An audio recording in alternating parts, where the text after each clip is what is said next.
చూస్తూ ఉన్నాం.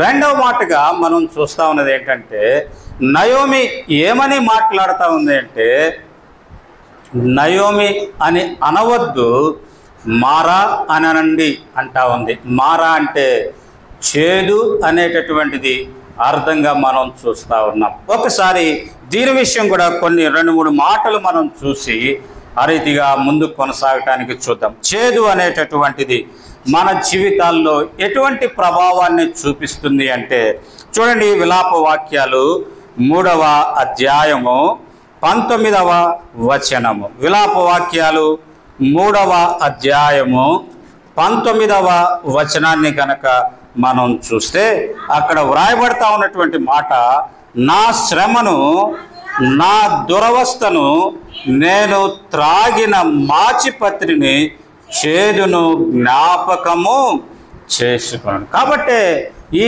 చేదు అనేటటువంటిది మానవుని జీవితంలో కలిగేటటువంటి దురవస్థకి, మానవుని జీవితంలో కలిగేటటువంటి శ్రమకి సాదృశ్యంగా ఉంటా ఉన్నట్లుగా మనం చూడగలుగుతా ఉన్నాం.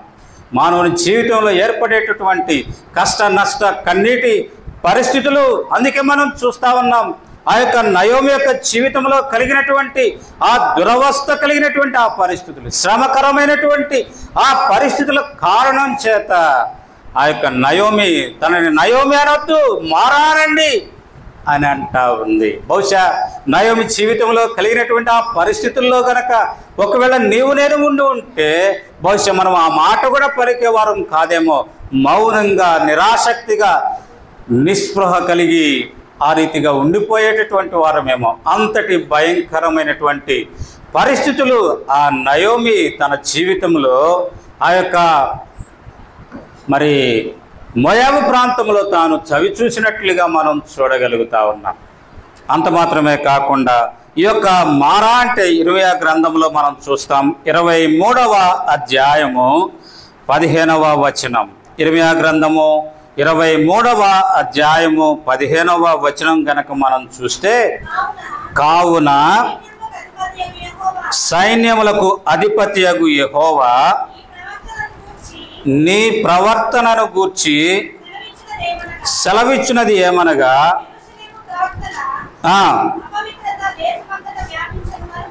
దేశమంతటా వ్యాపించను గనుక తినుటకు మాచిపత్రియు, త్రాగుటకు చేదు నీళ్లను నేను వారికి ఇచ్చుస్తున్నాను. కారణం ఏంటిది అంటే, వారి యొక్క అపవిత్రత అనేటటువంటిది మనం చూస్తూ ఉన్నాం. వారి యొక్క అపవిత్రమైనటువంటి జీవితం కారణం బట్టి అక్కడ అది చేదుగా ఉన్నట్లుగా మనం చూస్తూ ఉన్నాం. చేదు అంటే మరొక అర్థం ఏంటిది అంటే అపవిత్రమైనటువంటి జీవితం. కాబట్టి నయోమి జీవితంలో దేవునికి విరుద్ధమైనటువంటి కార్యం ఏంటిది అంటే విగ్రహారాధనతో కూడి ఉన్నటువంటి ఆ మోయాబు ప్రాంతానికి వెళ్ళటం అనేటటువంటిది మనం చూస్తాం. అనేక పర్యాయాలు మన జీవితంలో కూడా లోకానుసారమైనటువంటి జీవితం, లోక సంబంధమైనటువంటి ఆచార వ్యవహారాల్లో పాలిభాగస్థులమైనటువంటి జీవితం, ఆ కారణం చేత దేవునికి కోపం పుట్టించేటటువంటి జీవితం, ఆ కారణం చేత అపవిత్రత మరి అంటినటువంటి జీవితం కలిగినటువంటి వారంగా మనం ఉంటా ఉన్నాము అనేది మనం చూస్తాం. ఆ కారణంగా ప్రభు అంటా ఉన్నాడు, మారా అంటా ఉన్నాడు, లేదా చేదు అంటా ఉన్నాడు, లేదా మాచిపత్రి అని అంటా ఉన్నట్లుగా మనం చూస్తూ ఉన్నాం. మూడవదిగా గనక మనం చూస్తే యాకోబు పత్రిక 3వ అధ్యాయము 11వ వచనం. యాకోబు పత్రిక 3వ అధ్యాయము 11వ వచనాన్ని గనక మనం చూస్తే అక్కడ వ్రాయబడతా ఉన్నటువంటి మాట, నీటి బుగ్గలో ఒక్క జల నుండి తీయని నీరును, చేదు నీరును ఊరున నా సహోదరులారా. 10వ వచనం చదవండి అమ్మా. 9వ వచనం. ఒక్క నిమిషం నేను చదువుతాను. ఒక్క నోట నుండి ఆశీర్వచనమును శాపవచనమును బయలువెళ్ళును. నా సహోదరులారా, ఇలా ఉండకూడదు. నీటి బుగ్గలో ఒక్క జల నుండి తీయని నీరును, చేదు నీరును ఊరునా అనేటటువంటిది మనం ఇక్కడ చూస్తా ఉన్నాం. అంటే దేనికి దేవుడు అక్కడ పోలికగా ఉంచుతా ఉన్నాడు అనేది కనుక మనం అక్కడ చూస్తే, తీయని నీటికి ఆశీర్వచనాన్ని పోలికగా చూపిస్తా ఉన్నాడు. చేదైనటువంటి ఆ యొక్క స్థితికి, చేదు నీటికి శాపాన్ని పోలికగా చూపిస్తా ఉన్నట్లుగా మనం చూస్తా ఉన్నాం. కాబట్టి మూడవదిగా చేదు అనేటటువంటిది శాపకరమైనటువంటి జీవితానికి సాదృశ్యంగా మనం అక్కడ చూడగలుగుతా ఉన్నాం. కాబట్టి శపించబడినటువంటి ఆ యొక్క మోయాబు ప్రాంతానికి వెళ్ళిన కారణం చేతనే నయోమి మారా అని పిలిపించుకోవలసిన దుస్థితికి అక్కడ లోనైనట్లుగా మనం అక్కడ చూడగలుగుతా ఉన్నాం. తర్వాత నాలుగవదిగా కనుక మనం చూస్తే, కీర్తన గ్రంథము 69వ అధ్యాయము 21వ వచనం. కీర్తన గ్రంథము 69వ అధ్యాయము 21వ వచనాన్ని గనక మనం చూస్తే,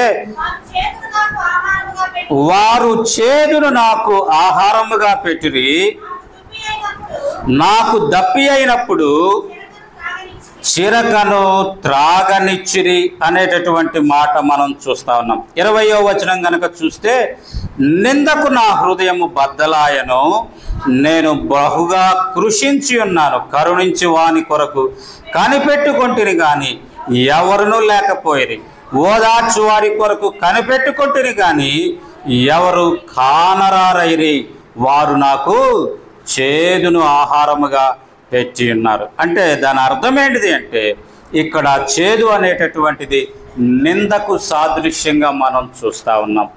నిందించబడినటువంటి జీవితానికి ఈ చేదు అనేటటువంటిది సాదృశ్యంగా మనం గమనిస్తూ ఉన్నాం. ఐదవదిగా మనం గమనిస్తే గనక ఇర్మియా గ్రంథము 15వ అధ్యాయము, ఇర్మియా గ్రంథము 15వ అధ్యాయము కనుక మనం గమనిస్తే, ఇర్మియా గ్రంథము 15వ అధ్యాయము రండి చూద్దాం, క్షమించండి 9వ అధ్యాయము 15వ వచనం.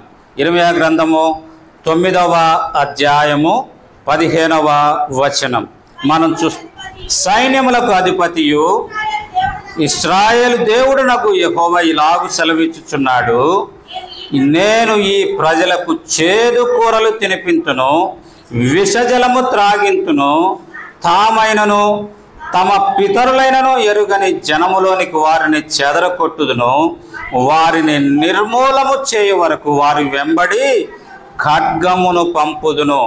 కారణం ఏంటిది అంటే 14వ వచనం చూస్తే, తమ హృదయ మూర్ఖత చొప్పున జరిగించుటకై తమ పితరులు తమకు నేర్పినట్లు బయలుదేవతలను అనుసరించుచున్నారు గనకనే వారి దేశము పాడై. కాబట్టి అక్కడ మనం చూస్తా ఉన్నాం, చేదైనటువంటి స్థితి ఏంటిది అంటే ఖడ్గము అనేటటువంటి కారణం ఏంటిది అంటే, అక్కడ వ్రాయబడతా ఉన్నటువంటి మాట తమ హృదయము యొక్క మూర్ఖత అనేటటువంటిది మనం అక్కడ చూస్తా ఉన్నాం. కాబట్టి చేదు అనేటటువంటిది హృదయము యొక్క మూర్ఖత అనేటటువంటిది మనం అక్కడ చూస్తాం. కాబట్టి నయోమి తన కుటుంబం వారి హృదయ మూర్ఖతను బట్టే వారు ఆ రీతిగా రొట్టెల గృహము అయినటువంటి, సమృద్ధి కలిగినటువంటి పట్టణము అయినటువంటి ఆ బెత్లెహేమును విడిచి వారు మోయాబు వెళ్ళినట్లుగా మనం అక్కడ చూస్తూ ఉన్నాం.